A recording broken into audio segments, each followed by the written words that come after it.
Local and state officials are calling for a hearing and investigation into TODCO, an affordable housing nonprofit in San Francisco that receives millions of dollars in contracts from the city and federal government. This is huge news because housing is the biggest issue in San Francisco right now, and it appears that one of the city's most prominent nonprofits has been leveraging huge sums of taxpayer dollars for political activity while neglecting its core mission. First, let's start off with what exactly TODCO is. TODCO stands for the Tenants and Owners Development Corporation. It owns 8 properties in the South of Market area, and it rents apartments to more than 900 low-income and disabled seniors and formerly homeless people. On top of that, TODCO is also known for being a major political player in the city, aggressively campaigning for progressive causes for decades.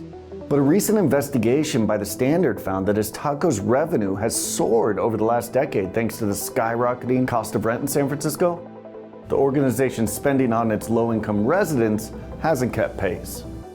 We interviewed TODCO residents who described some major issues at its different properties, like rats and roach infestations, deteriorating buildings, and city records show 15 people in TODCO properties have died from drug overdoses just since 2020.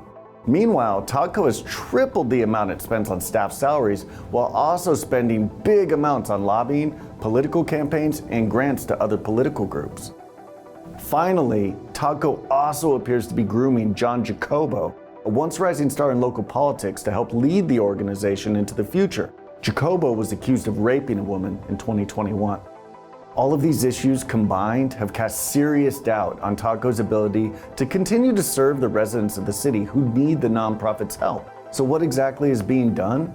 Since we published our stories this month, San Francisco Supervisor Catherine Stephanie has called for a hearing to look into conditions at TODCO properties, as well as contracts the city has with the nonprofit. And State Senator Scott Wiener told the Standard that he thinks the Inspector General for the U.S. Department of Housing and Urban Development should launch an investigation into millions of dollars of subsidies it gives to TODCO. Affordable housing is a key issue here in San Francisco, so the fate of TODCO is something we should all be keeping a very close eye on.